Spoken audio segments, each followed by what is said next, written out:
नमस्कार दोस्तों, स्वागत है आपका हमारे YouTube चैनल चरधारी क्लासेस में। दोस्तों, मॉडर्न हिस्ट्री यानी आधुनिक भारत के इतिहास का आज ये दूसरा लेक्चर है। हम यहाँ पे चर्चा कर रहे हैं भारत में यूरोपीय कंपनियों का आगमन, जिसमें अभी तक हम लेक्चर 1 में चर्चा कर चुके हैं पुर्तगाली और डच कंपनियों के बारे में। आज हम दोस्तों यहाँ पे चर्चा करेंगे अंग्रेजों का भारत आगमन। तो शुरू करते हैं दोस्तों आज का लेक्चर, और इस लेक्चर की डिटेल्स PDF आपको मिल जाएगी वीडियो के डिस्क्रिप्शन में। दोस्तों, अंग्रेजों का भारत आगमन, जैसे हम जानते हैं, अभी तक हम स्टडी कर चुके हैं कि सर्वप्रथम पुर्तगाली कंपनियों यूरोपीय कंपनियों में सर्वप्रथम यहाँ पे पुर्तगाल आए थे, और उसके बाद यहाँ पे आई डच कंपनी, और तीसरी यूरोपीय कंपनी के रूप में यहाँ पे आए अंग्रेज। 16वीं सदी में जब पुर्तगाल और डच भारत आ चुके थे, और पुर्तगालियों और डचों के माध्यम से पूर्वी देशों एशिया यानी या भारत की वस्तुएं जब यूरोप पहुंच गई, तो अंग्रेज भारत की ओर आकर्षित हुए, भारत के व्यापार की ओर आकर्षित हुए। 1599 में एक सभा का आयोजन किया जाता है लंदन में, लॉर्ड मेयर की अध्यक्षता में। 1599 में लॉर्ड मेयर की अध्यक्षता में लंदन में एक सभा का आयोजन किया जाता है, और इस सभा का उद्देश्य क्या था? पूर्वी देशों के साथ व्यापार करना, पूर्वी देशों के साथ व्यापार करना, ये इस सभा का उद्देश्य था। और 1599 में ही ये सभा एक कंपनी का गठन करती है, जिसका नाम governor and company of merchants of London trading into the east Indies. बाद में इसका नाम क्या पड़ा? East India company.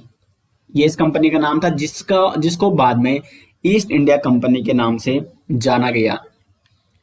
31 दिसंबर 1600 को महारानी एलिजाबेथ ने ईस्ट इंडिया कंपनी को चार्टर यानी आदेश पत्र जारी किया। अभी चार्टर क्या होता है या आदेश पत्र क्या होता है?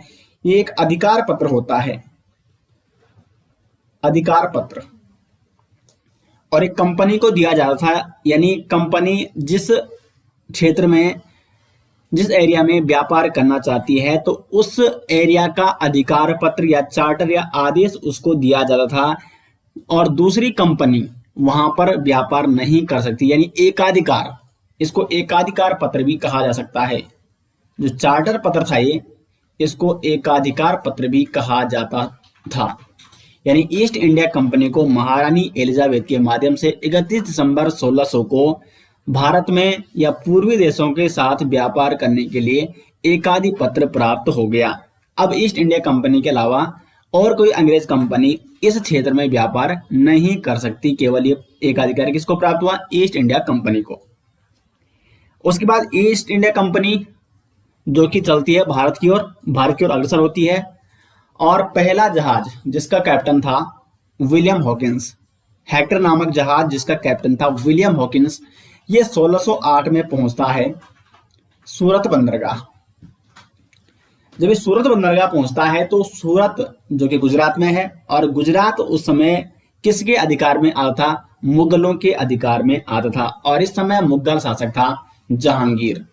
1609 में ये जहांगीर के दरबार में पहुंचता है, क्योंकि अगर सूरत में फैक्ट्री खोलनी है तो इसे जहांगीर की अनुमति लेनी होगी, क्योंकि उस समय सूरत जहांगीर के अधिकार में आता था। तो सूरत बंदरगाह में या सूरत में फैक्ट्री खोलने के लिए 1609 में कैप्टन हॉकिंस पहुंच जाता है जहांगीर के दरबार में। कैप्टन हॉकिंस ये फारसी का अच्छा ज्ञाता था, इसको फारसी अच्छी तरीके से आती थी, जिस कारण जहांगीर इससे प्रभावित होता है, और जहांगीर ने इसे 400 मनसब और इंग्लिश खान की उपाधि प्रदान की। जहांगीर ने कैप्टन हॉकिंस से प्रभावित होकर इसको यानी कैप्टन हॉकिंस को 400 मनसब और इंग्लिश खान की उपाधि प्रदान की। लेकिन जहांगीर ने दोस्तों इसको फैक्ट्री खोलने की अनुमति नहीं दी। इसका एक मुख्य कारण था, इसका कारण था जहांगीर पुर्तगालियों से दुश्मनी नहीं चाहता था। पुर्तगाली भी यूरोपीय थे और अंग्रेज भी यूरोपीय थे। अब पुर्तगाली नहीं चाहते थे कि कोई अन्य यूरोपीय कंपनी या अन्य यूरोपीय देश भारत में व्यापार कर सके, क्योंकि वो कहीं ना कहीं उनके बीच फिर व्यापार को लेकर विरोध उत्पन्न होना था। तो इसलिए जहांगीर पुर्तगालियों से दुश्मनी नहीं चाहता था और पुर्तगालियों ने इसका विरोध भी किया था। तो इस कारण जहांगीर ने कैप्टन विलियम हॉकिंस को यहाँ पे फैक्ट्री खोलने की अनुमति नहीं दी। उसके बाद 1611 में अंग्रेज ये भली बात समझ गए थे, क्योंकि 1611 तक कैप्टन हॉकिंस 1609 से 1611 तक जहांगीर के दरबार में रहा और वहां से जब ये खाली हाथ लौटा, क्योंकि कारखाना स्थापित करने के लिए इसको अनुमति नहीं मिली। यहाँ पे एक बात यहाँ पे आपको नोटिस करनी होगी कि 1608 में इन्होंने अस्थाई कारखाना खोलता सूरत में, अस्थाई कारखाना, ठीक है। स्थायी कारखाना अभी इन्होंने नहीं खोला। स्थायी कारखाना खोलने के लिए ये अनुमति मांगने गए थे, जो कि इनको प्राप्त नहीं हुई और कैप्टन विलियम हॉकिंस को खाली हाथ लौटना पड़ा। लेकिन कैप्टन विलियम हॉकिंस एक बात समझ गया था कि अगर भारत में व्यापार स्थापित करना है तो पुर्तगालियों को पराजित करना होगा, क्योंकि भारत के अधिकतर तटीय क्षेत्रों पर और हिंद महासागर पर उस समय अधिकांश किसका अधिकार था? अधिकांश क्षेत्रों पर पुर्तगालियों का अधिकार था और वो ही यहाँ पे क्या करते, व्यापार करते थे। और इसलिए यहाँ पे होता है 1612 में स्वाली का युद्ध। स्वाली का युद्ध वो युद्ध जिसने पुर्तगालियों का पतन यहाँ पे आरंभ किया और अंग्रेजों का उदय यहाँ पे शुरू किया। 1612 में कैप्टन मिडल्टन, अंग्रेज कैप्टन मिडल्टन के नेतृत्व में अंग्रेजों ने सूरत के निकट एक स्थान है स्वाली नामक स्थान, यहाँ पर पुर्तगालियों के जहाजी बेड़े को परास्त किया। अब इससे क्या हुआ, जब स्वाली के युद्ध में अंग्रेजों ने पुर्तगालियों के जहाजी बेड़े को परास्त कर दिया तो जहांगीर अंग्रेजों से प्रभावित हुआ। इस युद्ध का ये सबसे बड़ा परिणाम सामने आया, क्योंकि जहांगीर ने देख लिया था कि पुर्तगालियों की अपेक्षा अंग्रेज अधिक शक्तिशाली हैं। और वैसे भी मैं आपको पिछली वीडियो में बता चुका हूं कि पुर्तगालियों के साथ मुगलों के संबंध धीरे धीरे बिगड़ने लग गए थे, क्योंकि पुर्तगाली मुगलों से, जो मुगलों के समुद्री जहाज थे, उनसे शुल्क वसूलते थे। तो इस कारण मुगलों और पुर्तगालियों के आपसी संबंध भी अच्छे नहीं थे। और यहाँ पर अंग्रेजों ने जब पुर्तगालियों को परास्त किया तो जहांगीर अंग्रेजों से प्रभावित हुआ और जहांगीर ने 1613 में अंग्रेजों को सूरत में स्थायी कारखाना स्थापित करने की अनुमति प्रदान की। लेकिन उससे पहले 1611 में अंग्रेजों ने मसूलीपट्टनम में एक कारखाना स्थापित कर दिया था। तो प्रश्न बनता है कि अंग्रेजों ने मसूलीपट्टनम में कारखाना कब स्थापित किया? 1611 में। जबकि सूरत में स्थायी कारखाना स्थापित करने की अनुमति जहांगीर द्वारा कब प्रदान की गई? 1613 में। और 1613 में जाकर अंग्रेजों ने सूरत में स्थायी कारखाना स्थापित किया। उसके बाद एक अन्य अंग्रेज जो कि जेम्स प्रथम का राजदूत था, जिसका नाम था सर टॉमस रो, इसको थॉमस रो के नाम से भी जाना जाता है। तो टॉमस रो 1615 में जहांगीर के दरबार में आया। क्यों आया था वो? विभिन्न क्षेत्रों में व्यापार और कारखाने स्थापित करने के उद्देश्य से, व्यापार व कारखाने स्थापित करने के उद्देश्य से जेम्स प्रथम का दूत सर टॉमस रो 1615 में जहांगीर के दरबार में आता है और जहांगीर से ये अधिकार प्राप्त करता है विभिन्न क्षेत्रों में फैक्ट्री और व्यापार स्थापित करने के लिए। दोस्तों, अभी तक हमने चर्चा की कि किस प्रकार अंग्रेज भारत में आते हैं और किस प्रकार वो अपनी कंपनियां स्थापित करते हैं, अपनी फैक्ट्रियां स्थापित करते हैं, अपनी कारखाने स्थापित करते हैं। अब हम बात करेंगे अंग्रेजों द्वारा किन किन क्षेत्रों में अपनी फैक्ट्रियां, अपने कारखाने स्थापित किए गए, क्योंकि यहाँ से कई बार एग्जाम में प्रश्न पूछे जाते हैं। और मेरा उद्देश्य ये है दोस्तों कि काफी डिटेल्स में, काफी बेसिक से आपको हर चीज बताई जाए, ताकि आपके हर एग्जाम में वो काम आ सके। आप किसी भी गवर्नमेंट जॉब की तैयारी कर रहे हैं तो हर एग्जाम में वो आपके, एक बार आपने नोट्स बना लिए और वो नोट्स आपके हमेशा के लिए काम आए। तो बात करेंगे अंग्रेजों द्वारा भारत में स्थापित फैक्ट्रियां। जैसे हम पहले बता चुके हैं, 1611 में मसूलीपट्टनम, 1613 में सूरत में अंग्रेजों ने फैक्ट्री खोली। यह यहाँ पे मैप, जिसमें European trading centre in India, तो इसमें अंग्रेज हो गया, डच, पुर्तगाली, मतलब जो भी यूरोपीय देश हैं उन्होंने कहाँ कहाँ अपनी फैक्ट्रियाँ स्थापित की वो इस मैप में यहाँ पे दर्शाया गया है।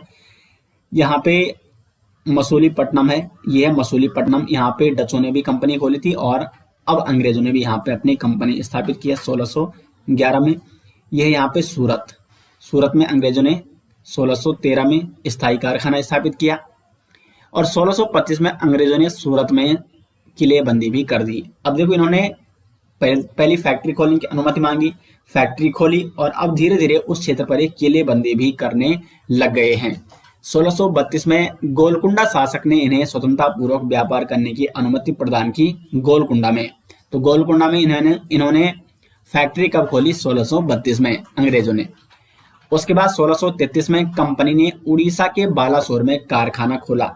अब ये एक महत्वपूर्ण प्रश्न बनता है कि कंपनी की पहली पूर्वी फैक्ट्री, ये है पहली पूर्वी फैक्ट्री या कारखाना अंग्रेजों का, तो वो था बालासोर उड़ीसा में 1633 में। ये है यहाँ पे बालासोर, यहाँ पे ठीक है बालासोर लिखा है और ये कब खोला? 1633 में कंपनी ने उड़ीसा के बालासोर में कारखाना स्थापित किया, जो कि उनकी इंडिया में पहली पूर्वी फैक्ट्री थी। अब तक ये पश्चिम में और दक्षिण में इससे पहले फैक्ट्रियां स्थापित कर चुके थे। अब इन्होंने पहली फैक्ट्री पूर्व में भी स्थापित कर दी। 1639 में फ्रांसिस डे नामक अंग्रेज जो कि चंद्रगिरी के राजा से इसने मद्रास पट्टे पर लिया। कब लिया मद्रास पट्टे पर? 1639 में।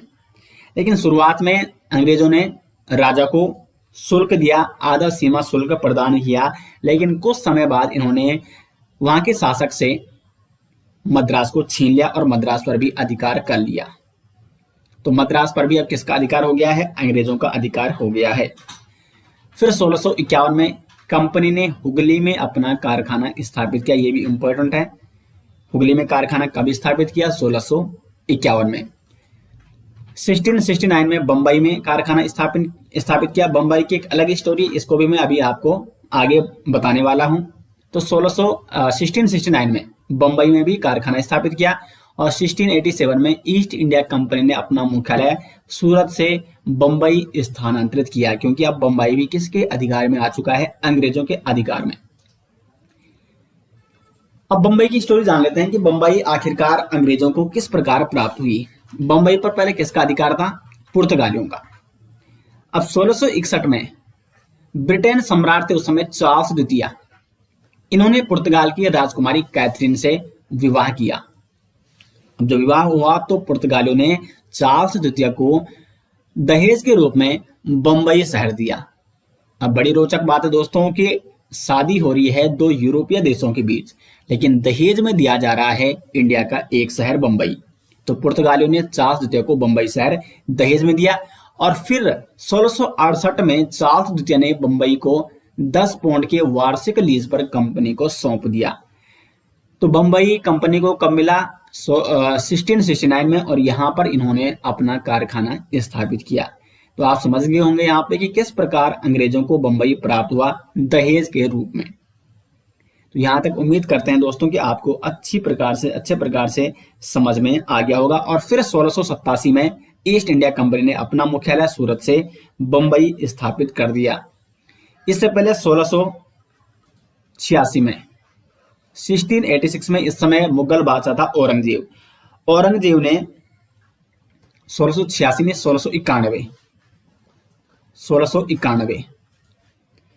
1691 में औरंगजेब ने स्थायी फरमान जारी किया, जिसके तहत अंग्रेज एक निश्चित वार्षिक कर लगभग 3000 रुपए के बदले बंगाल में बिना चुंगी या शुल्क जो कि राजा को देना पड़ता था, तो बिना शुल्क दिए व्यापार कर सकते थे। तो 1691 में इन्हें अधिकार मिल गया बंगाल पर व्यापार करने का। 1691 में किसने फरमान जारी किया? औरंगजेब ने, जो कि उस समय मुगल सम्राट था।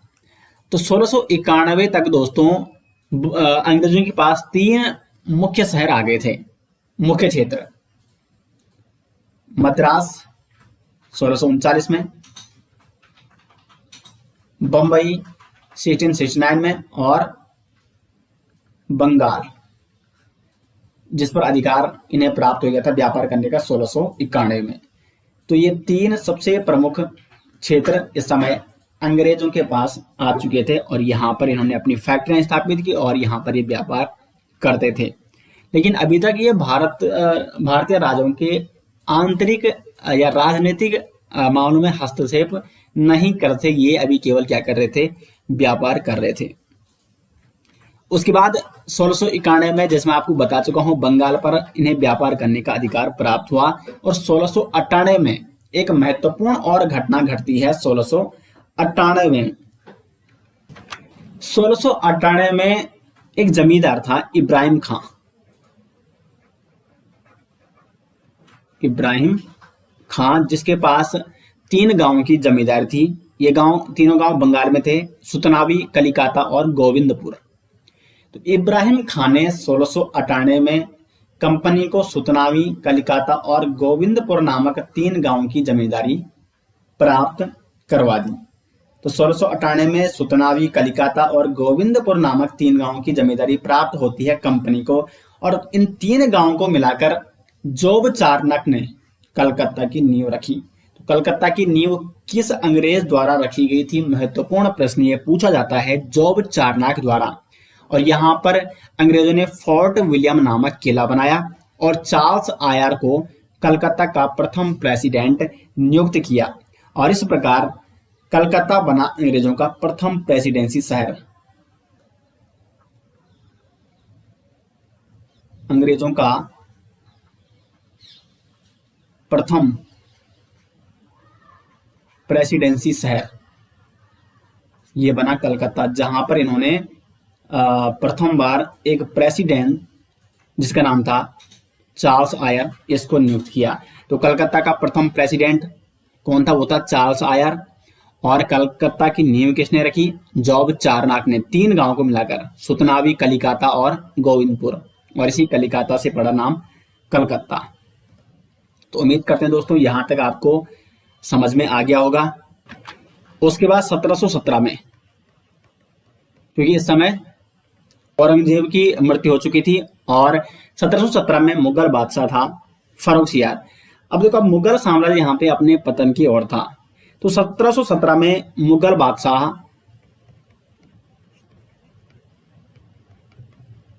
फर्रुखसियार,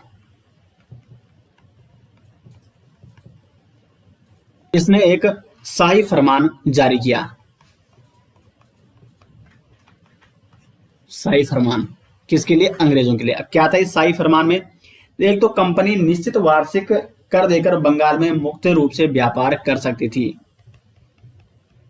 बंगाल में मुक्त रूप से व्यापार, निश्चित वार्षिक कर देकर। दूसरा था यहां पे बंबई में, यह महत्वपूर्ण था, बंबई में कंपनी द्वारा ढाले गए सिक्के संपूर्ण मुगल साम्राज्य में वैध होंगे। तो अब इनके सिक्कों को भी मान्यता यहां पे प्राप्त हो गई। तो संपूर्ण मुगल बादशाह में कंपनी के ढाले गए सिक्के वैध होंगे। कब से? 1717 के शाही फरमान के द्वारा। और कंपनी को विभिन्न क्षेत्रों में कर में छूट प्रदान भी की गई मुगल बादशाह फर्रुखसियार के शाही फरमान के द्वारा, जो कि 1717 में जारी किया गया था।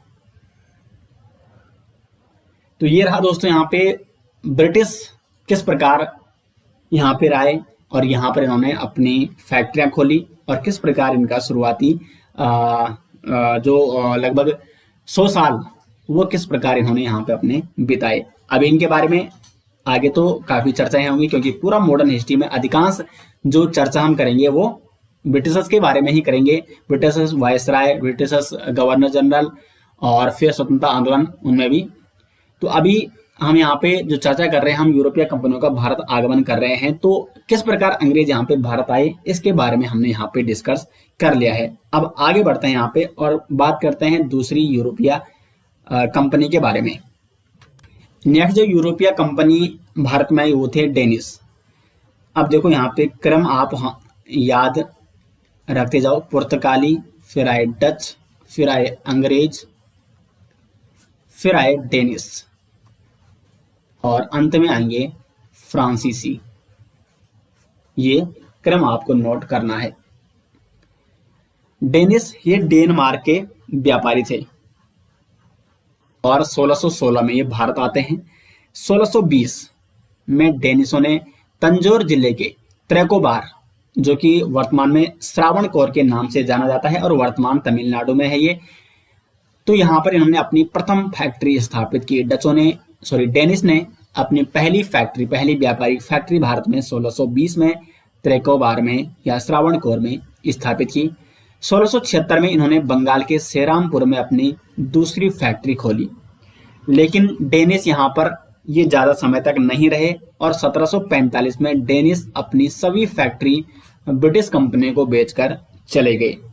तो डेनिस के साथ ब्रिटिशों का ज्यादा संघर्ष भी नहीं हुआ। ब्रिटिशों का जो विशेष तौर पर संघर्ष हुआ था सब सर्वाधिक फ्रांस के साथ हुआ और पुर्तगाली और डेनिसों के साथ भी हुआ था, लेकिन सबसे ज्यादा संघर्ष और सबसे बड़ी जो टक्कर किस कंपनी ने दी भारत में अंग्रेजों को, तो वो थे फ्रांसीसी, जिनके बारे में अब हम आगे चर्चा करने वाले हैं।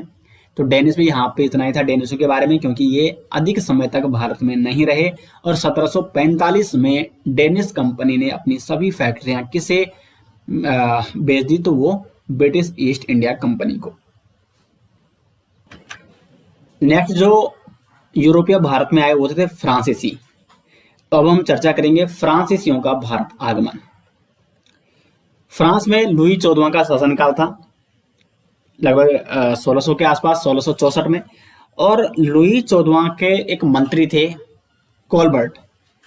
इसने 1664 में फ्रांसीसी ईस्ट इंडिया कंपनी की स्थापना की। फ्रांसीसी ईस्ट इंडिया कंपनी की स्थापना होती है 1664 में, किसके द्वारा? कोलबर्ट के द्वारा।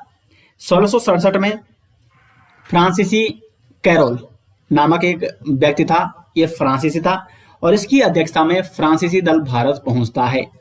और जब भारत पहुंचता है तो 1668 में ये पहुंचते हैं सूरत में और यहाँ पर अपनी पहली फैक्ट्री या पहला कारखाना स्थापित करते हैं। तो प्रश्न बनता है कि फ्रांसीसी कंपनी द्वारा भारत में स्थापित पहला कारखाना, तो वो था सूरत। सूरत में इन्होंने अपना पहला कारखाना स्थापित किया। उसके बाद 1669 में मसूलीपट्टनम में इन्होंने अपना दूसरा कारखाना स्थापित किया। 1673 में फ्रैंको मार्टिन नामक एक कंपनी का निदेशक था, फ्रांसीसी कंपनी का निदेशक फ्रैंको मार्टिन। इसने वालीकोंडापुरम के शासक जिसका नाम था शेरखा लोधी से पांडिचेरी प्राप्त किया। पांडिचेरी जब इनको प्राप्त होता है तो पांडिचेरी में एक पोर्ट लुई नामक किला बनाते हैं। पांडिचेरी में जो किला बनाया गया था उसका नाम था पोर्ट लुई। और पांडिचेरी दोस्तों सबसे प्रमुख व्यापारिक केंद्र बन जाता है फ्रांसीसियों का। पांडिचेरी में ये अंत तक यहाँ पे डटे रहते हैं फ्रांसीसी, जो कि एक प्रमुख केंद्र बन चुका है अब फ्रांसीसियों का। उसके बाद 1673 में बंगाल सूबेदार शाइस्ता खान ने फ्रांसीसियों को चंद्रनगर पट्टे पर दे दिया है। चंद्रनगर महत्वपूर्ण है यहाँ पे, क्योंकि चंद्रनगर के ही कारण बाद में फ्रांसीसियों और अंग्रेजों के मध्य भी संघर्ष होता है। तो चंद्रनगर किसे प्राप्त हो गया है? फ्रांसीसियों को। किसके द्वारा? बंगाल सूबेदार शाइस्ता खान के द्वारा। और ये बंगाल का हिस्सा था चंद्रनगर, बंगाल में। 1693 में दोस्तों एक घटना घटती है। 1693 में डचों ने पांडिचेरी पर अधिकार किया। पांडिचेरी जो कि फ्रांसीसियों का एक प्रमुख केंद्र था, व्यापारी केंद्र, उस पर 1693 में डचों ने अधिकार किया। फिर यहां पे एक संधि होती है 1697 में, जिसका नाम था रिजविक संधि। रिजविक संधि तो रिजविक संधि किस किस के बीच हुई? डचों और फ्रांसीसियों के बीच। और इस रिजविक संधि के मुताबिक 1697 में डचों ने फ्रांसीसियों को पांडिचेरी वापस लौटा दिया। उसके बाद 1721 में फ्रांसीसियों ने मॉरिशस और 1725 में मालाबार तट पर अधिकार कर दिया। ये आप मैप में, ये इधर क्या है, ये मालाबार तट है, ठीक है। और इस मैप में आप देखोगे यहाँ पे विभिन्न फ्रांसीसी फैक्ट्रियां हैं जहां पर इन्होंने अपनी फैक्ट्रियां स्थापित की। पांडिचेरी ये है यहाँ पे फ्रांस। उसके बाद करिकल पे भी फ्रांस की क्या है, फैक्ट्री है। और ये यहाँ पे चंद्रनगर है। उसके बाद ये यहाँ पे सूरत में भी अपनी फैक्ट्री स्थापित करते हैं। तो मैप के माध्यम से आपको यहाँ पे स्पष्ट समझ में आ रहा होगा। 1739 में करिकल पर ही अधिकार करते हैं। ये है करिकल यहाँ पे। तो फ्रांस से 1739 में करिकल पर भी अधिकार करते हैं। उसके बाद अभी तो फ्रांसीसी लगातार क्या कर रहे हैं, नए नए क्षेत्रों में अपनी फैक्ट्रियां स्थापित कर रहे हैं। लेकिन अभी तक फ्रांसीसी और अंग्रेजों के मध्य कोई विशेष संघर्ष उत्पन्न नहीं हुआ, क्योंकि फ्रांसीसी का जो मुख्य उद्देश्य था वो यहाँ पे केवल व्यापार करने आए थे और अभी व्यापार कर रहे थे। एक और बात मैं आपको बताना भूल गया, जो फ्रांसीसी ईस्ट इंडिया कंपनी है ये एक सरकारी कंपनी है, सरकारी कंपनी। जबकि जो ब्रिटिश ईस्ट इंडिया कंपनी थी वो एक गैर सरकारी या प्राइवेट कंपनी थी। अब जो फ्रांसीसी ईस्ट इंडिया कंपनी अगर अपना जो भी कदम बढ़ाती वो कहीं ना कहीं उस पर सरकार का के दिशा निर्देश होते थे। लेकिन जो ईस्ट इंडिया कंपनी थी वो अपनी मर्जी से अपने अनुसार क्या कर रही थी, काम कर रही थी। तो बाद में जब इन दोनों का संघर्ष होता है, ब्रिटिश ईस्ट इंडिया कंपनी और फ्रांसीसी ईस्ट इंडिया कंपनी का, तो वहां पे ब्रिटिश ईस्ट इंडिया कंपनी को गैर सरकारी होने का फायदा मिल जाता है, जबकि फ्रांसीसी इंडिया कंपनी को, ईस्ट इंडिया कंपनी को एक सरकारी कंपनी थी जिनका कहीं ना कहीं जो इनके पतन का कारण भी बना। तो यहां तक आपको समझ में आ गया होगा कि फ्रांसीसियों ने किस प्रकार भारत में आगमन किया और कहां कहां पर इन्होंने अपनी फैक्ट्रियां स्थापित की। अब हम आगे बढ़ते हैं और बात करते हैं कि किस प्रकार अंग्रेजों और फ्रांसीसियों के बीच संघर्ष हुआ और फिर वो संघर्ष किस प्रकार कर्नाटक युद्ध के रूप में सामने आया। बात करते हैं दोस्तों आंग्ल फ्रांसीसी संघर्ष की। देखो जो आंग्ल फ्रांसीसी संघर्ष है ये कैसे उत्पन्न हुआ। फ्रांसीसियों से पहले अंग्रेज यहाँ पे आ चुके थे। अंग्रेजों से पहले डच और पुर्तगाली यहाँ पर थे। तो पुर्तगाली इतने शक्तिशाली नहीं थे, तो पुर्तगालियों को अंग्रेजों ने आसानी से दबा लिया था। डचों को भी यहाँ पे अंग्रेजों ने दबा लिया था। और उसके बाद डेनिश जो कि अंग्रेजों को अपनी कंपनियां बेचकर चले गए थे। लेकिन फ्रांसीसी जब यहाँ पर आए तो फ्रांसीसी एक नए संघर्ष आप यहाँ पे कह सकते हैं, या प्रतिद्वंदी के रूप में फ्रांसीसी यहाँ पे उभरा, अंग्रेजों के प्रतिद्वंदी के रूप में। और इन दोनों के बीच व्यापार के एकाधिकार को लेकर संघर्ष उत्पन्न हुआ। और ये संघर्ष हमें दिखता है कर्नाटक युद्ध के रूप में। कर्नाटक युद्ध, इसमें 3 युद्ध देखने को मिलते हैं अलग अलग काल में। प्रथम कर्नाटक युद्ध 1746 से 1748 तक। उसके बाद द्वितीय कर्नाटक युद्ध 1749 से लेकर 1754 तक। और तृतीय कर्नाटक युद्ध 1758 से लेकर 1763 तक। इसमें 2 युद्ध तो ऐसे हैं दोस्तों जो कि किसके कारण उत्पन्न हुए, यूरोप में जो भी संघर्ष चल रहा था उसके कारण ये 2 युद्ध, प्रथम कर्नाटक युद्ध और तृतीय कर्नाटक युद्ध, जो कि यूरोप की परिस्थितियों के कारण यहाँ पे लड़े गए थे।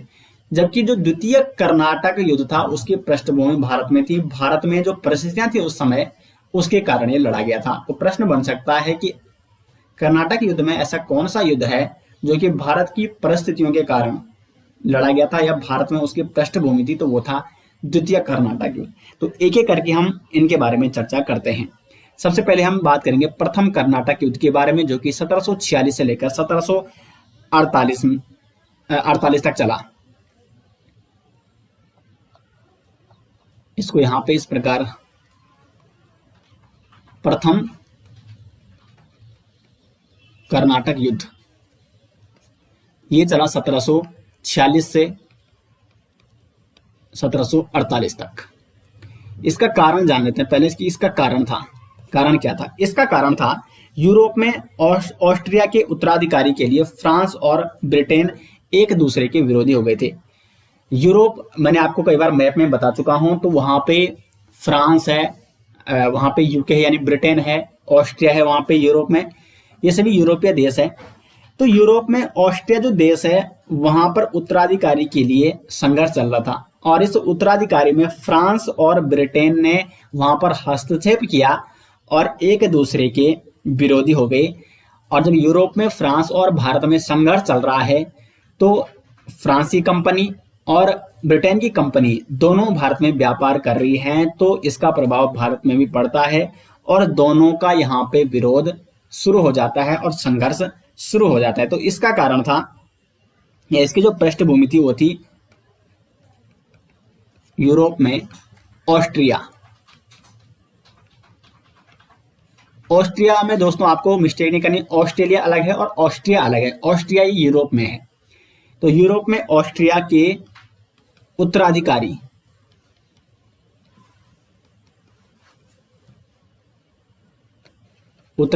के लिए फ्रांस व ब्रिटेन में संघर्ष, और जिसका प्रभाव भारत में भी देखने को मिलता है। जब ये प्रथम कर्नाटक युद्ध 1746 में शुरू होता है, तो उससे पहले क्योंकि जो मद्रास था वो अंग्रेजों के पास था, मद्रास पर किसका अधिकार था? अंग्रेजों का अधिकार था। और मद्रास में जो अंग्रेज गवर्नर था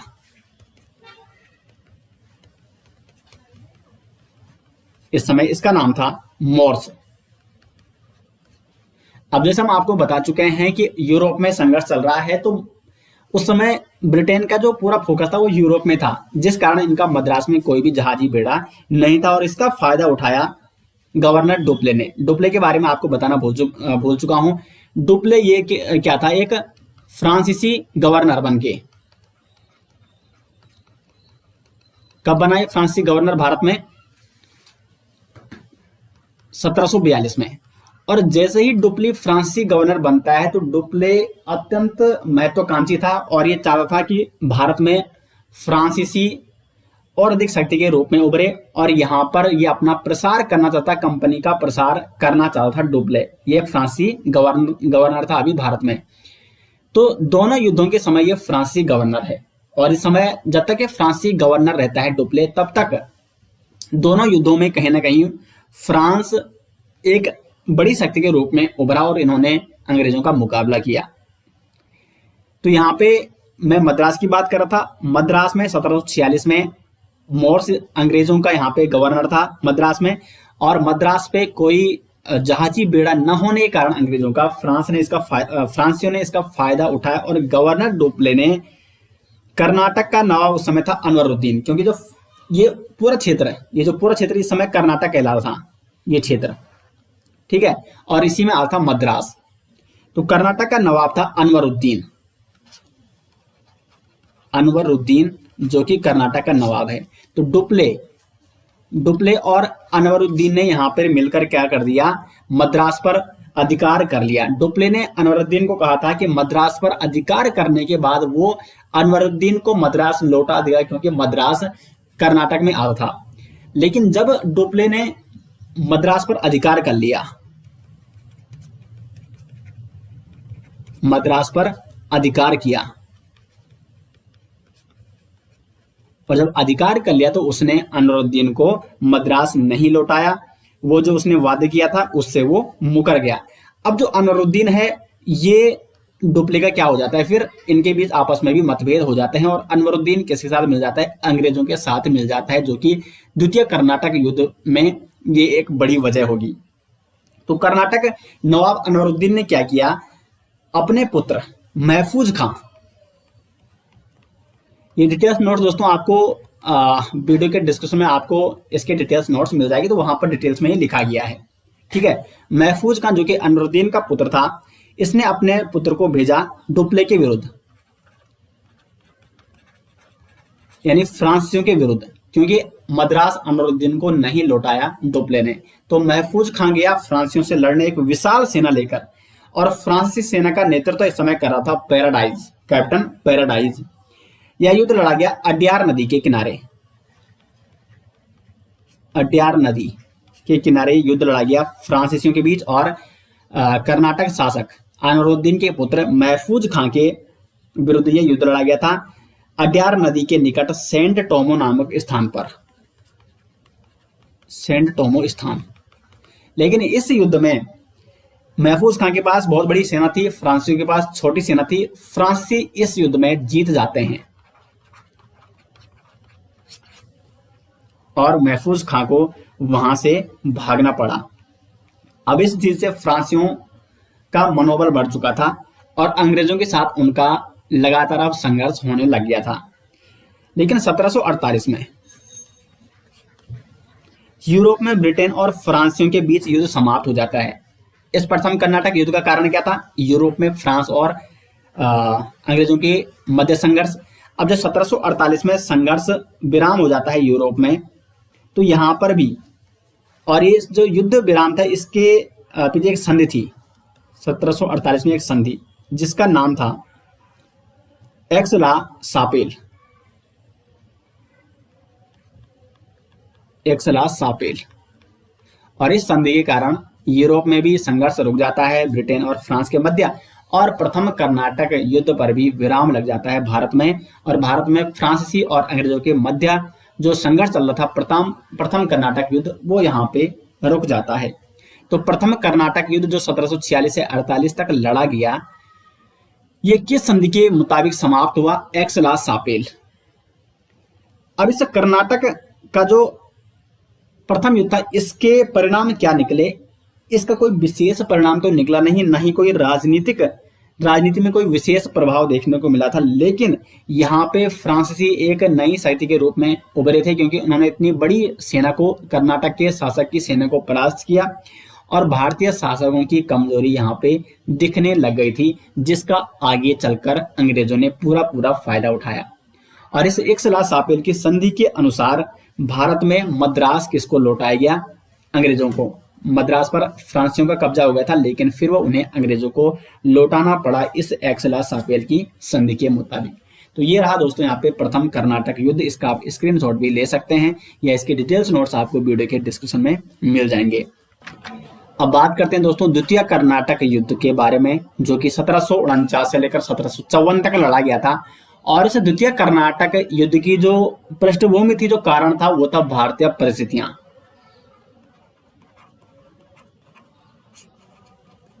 द्वितीय कर्नाटक युद्ध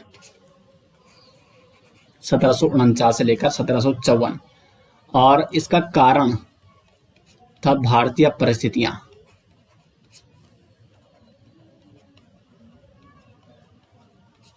अब किस प्रकार इस द्वितीय युद्ध, कर्नाटक के द्वितीय युद्ध का कारण था भारतीय परिस्थितियां, इसके बारे में चर्चा करते हैं। तो हुआ क्या था कि 1748 में हैदराबाद के निजाम जो थे उस समय, निजाम उल मुल्क, उनकी मृत्यु हो जाती है और उसके पुत्र और उसके पौत्र के मध्य संघर्ष हो जाता है गद्दी पर बैठने के लिए। और वहीं दूसरी ओर कर्नाटक में, हैदराबाद और दूसरी ओर कर्नाटक में भी सत्ता के लिए संघर्ष होता है। और हैदराबाद और कर्नाटक में जब ये सत्ता के लिए संघर्ष होता है, तो इसमें पूर्ण रूप से हस्तक्षेप करते हैं फ्रांसीसी कंपनी भी और ब्रिटिश कंपनी भी, जिसे कारण फिर से एक दूसरे के सामने थे और इस प्रकार शुरू होता है द्वितीय कर्नाटक युद्ध। तो यहां मैं आपको बता रहा हूं, पहला कारण था हैदराबाद। हैदराबाद में जो संघर्ष चल रहा था गद्दी के लिए, किसके बीच चल रहा था? निजाम उल मुल्क के पुत्र नासिर जंग और उसके पौत्र मुजफ्फर जंग के बीच में। वहीं दूसरी ओर कर्नाटक में भी संघर्ष चल रहा था सत्ता के लिए। कर्नाटक के शासक अनवरुद्दीन जो कर्नाटक का शासक है, ये अभी इसकी दुश्मनी है फ्रांसीसियों के साथ, क्योंकि अनवरुद्दीन और फ्रांसीसियों का एक युद्ध हो चुका है प्रथम कर्नाटक युद्ध में। तो अनवरुद्दीन और किसके बीच चल रहा था कर्नाटक में सत्ता के लिए संघर्ष? चंदा साहिब। तो कर्नाटक में फ्रांसीसी किसके साथ खड़े होंगे? चंदा साहिब के साथ। और वहीं हैदराबाद में फ्रांसीसी किसके साथ खड़े हुए? मुजफ्फर जंग के साथ। तो इन दोनों का साथ यहाँ पे दिया फ्रांसीसी कंपनी ने, जबकि नासिर जंग और अनवरुद्दीन का साथ दिया अंग्रेजों ने। तो द्वितीय कर्नाटक युद्ध में दोस्तों पूर्ण रूप से अंग्रेज और फ्रांसी कंपनी ने हस्तक्षेप कर दिया है भारतीय राजनीति में, और ये पहला ऐतिहासिक हस्तक्षेप है अंग्रेजों और फ्रांसियों का। इससे पहले इन्होंने पूर्ण रूप से इतना समर्थन नहीं किया था किसी राजनीतिक संबंध में। तो यहाँ पे अंग्रेजों ने और फ्रांसियों ने क्या कर दिया है, पूर्ण रूप से हस्तक्षेप कर दिया है। उसके बाद एक युद्ध होता है और इस युद्ध का नाम है अंबर का युद्ध। अंबर का युद्ध, ये युद्ध लड़ा गया 1749 में। 1749 में अंबर का युद्ध लड़ा जाता है। इसमें फ्रांसी गवर्नर जो उस समय था डुप्ले, इसने मुजफ्फरजंग और चंदा साहिब को साथ लेकर अनवरुद्दीन जो कि कर्नाटक शासक था, इस पर आक्रमण किया और इसमें अनवरुद्दीन मारा जाता है। अनवरुद्दीन की हत्या हो जाती है इस युद्ध में। अंबर के युद्ध में कर्नाटक शासक अनवरुद्दीन की हत्या हो गई। यानी अब कर्नाटक पर किसका अधिकार है, फ्रांसीसियों का अधिकार है। और फ्रांसीसियों ने कर्नाटक पर किसको वहां का शासक बना दिया, चंदा साहिब को, क्योंकि फ्रांसीसी चंदा साहिब के साथ थे। तो 1750 में फिर अंग्रेजों ने क्या कर दिया, नासिर जंग को साथ लेकर कर्नाटक पर आक्रमण किया। लेकिन नासिर जंग भी इस युद्ध में मारा गया और फ्रांसीसियों ने मुजफ्फरजंग को हैदराबाद का शासक बना दिया। तो यहाँ पे 1750 में जो द्वितीय कर्नाटक युद्ध में अभी यहाँ पे फ्रांसीसी जीत रहे हैं। फ्रांसीसी ने कर्नाटक पर भी अधिकार कर लिया और वहां पर चंदा साहब को बिठा दिया अनवरुद्दीन की हत्या करा के। हैदराबाद में नासिर जंग ने जब आक्रमण किया कर्नाटक पर, तो नासिर जंग मारा गया और यहाँ पर हैदराबाद में फ्रांसीसियों ने मुजफ्फरजंग को शासक बना दिया। तो कर्नाटक और हैदराबाद में जो शासक हैं वो अभी किसके हैं, वो फ्रांसीसियों के सपोर्टिव शासक हैं, जो वहां पे जो उनके साथ हैं। तो धीरे धीरे यहाँ पे द्वितीय कर्नाटक युद्ध में वर्चस्व बढ़ने लग गया था फ्रांसीसियों का। लेकिन फिर क्या होता है कि 1751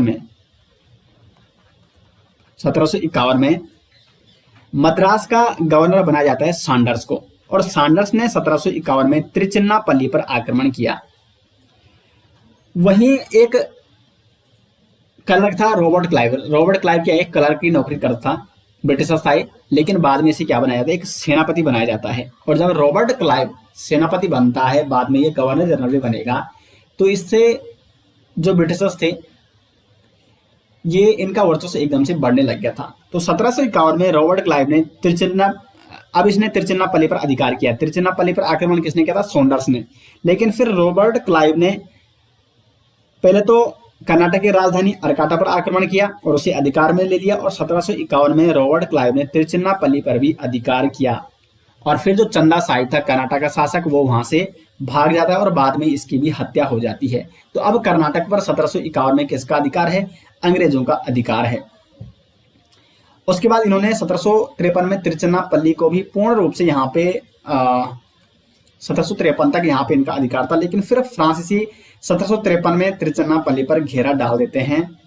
लेकिन 1753 जो कि सबसे बड़ी पतन का कारण बनी फ्रांसियों का, 1753 में डुप्ले जो कि फ्रांसी गवर्नर था, जो बहुत ही महत्वाकांक्षी था और भारत की परिस्थितियों से भली भांति परिचित था, डुप्ले को फ्रांस सरकार ने वापस बुलाया, क्योंकि वो डुप्ले की जो संघर्ष नीति थी, लगातार अंग्रेजों के साथ वो संघर्ष कर रहा था, वो नीति उन्हें पसंद नहीं आई और डुप्ले को फ्रांस सरकार ने वापस बुला दिया। और फ्रांस का जो फ्रांसी कंपनी का नया गवर्नर नियुक्त किया गया, उसका नाम था गोडेहियो। 1753 में फ्रांसी कंपनी का नया गवर्नर नियुक्त किया गया। अब वो इस परिस्थिति से परिचित नहीं था। गोडेहियो ने 1754 में क्या किया, एक संधि कर दी अंग्रेजों के साथ, और इस संधि को कहा जाता है पांडिचेरी संधि।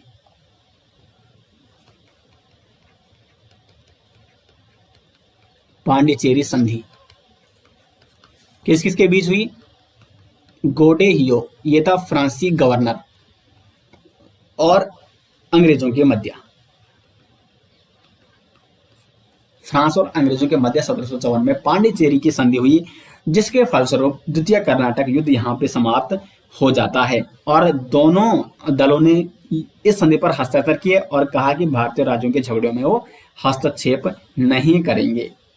तो अब देखो 1753 में 53 तक यहाँ पर किसका प्रभाव था? अधिक फ्रांसीसियों का प्रभाव था। लेकिन जैसे ही डुप्ले वापस चला जाता है तो 1753 से यहाँ पे धीरे धीरे फ्रांस अपने पतन की ओर बढ़ते हैं और इनका प्रभाव धीरे धीरे कम होने लगता है, जो कि फिर दिखेगा आपको तृतीय कर्नाटक युद्ध में। तो इसका आप स्क्रीनशॉट ले सकते हैं। अब हम बात करेंगे तृतीय कर्नाटक युद्ध के बारे में।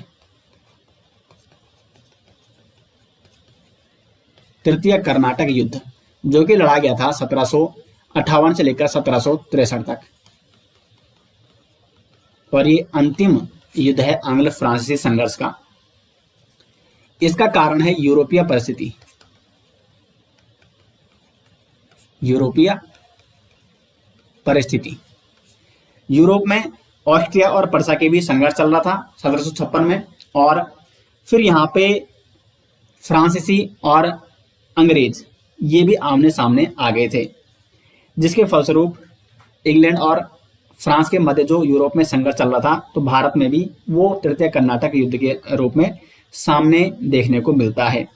फ्रांस सरकार के सेनापति थे उस समय काउंट डी लाली, फ्रांसीसी सेनापति जिसका नाम था काउंट डी लाली, काउंट डी लाली। इसने 1758 में इसे भेजा गया भारत में एक विशाल सेना के साथ, ताकि वो अंग्रेजों से मुकाबला करे। लेकिन इससे पहले 1757 तक अंग्रेजों ने फ्रांस से चंद्रनगर भी छीन लिया था। फ्रांस से चंद्रनगर कब छीना, ये मैंने आपको जब मैं अंग्रेजों के बारे में आपको बता रहा था तो वहां पर भी बताया था। 1757 में जो नगर था इस पर फ्रांसीसियों का अधिकार था, लेकिन अंग्रेजों ने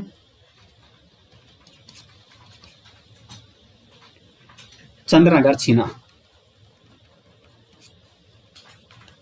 अब 1758 में काउंट डी लाली एक विशाल सेना के साथ आता है अंग्रेजों के साथ संघर्ष करने, और एक युद्ध होता है वांडीवास का युद्ध। वांडीवास का युद्ध, ये वांडीवास का युद्ध होता है 22 जनवरी 1760 को अंग्रेजों के बीच और फ्रांसीसियों के बीच। अंग्रेज सेना नायक, जो सेना नायक है उस समय, वो है सर आयरकोट, और इसका साथ दिया रॉबर्ट क्लाइव ने, जो कि एक अन्य अंग्रेज सेनापति था। और पांडिचेरी या जो मतलब काउंट डी लाली जो कि फ्रांसीसी सेनापति है। ये युद्ध लड़ा गया था, किस स्थान पर युद्ध लड़ा गया था? पांडिचेरी में, पांडिचेरी के वांडीवास में 1760 में। और इस युद्ध में का जो परिणाम निकला वो निकला कि फ्रांसीसियों की पराजय।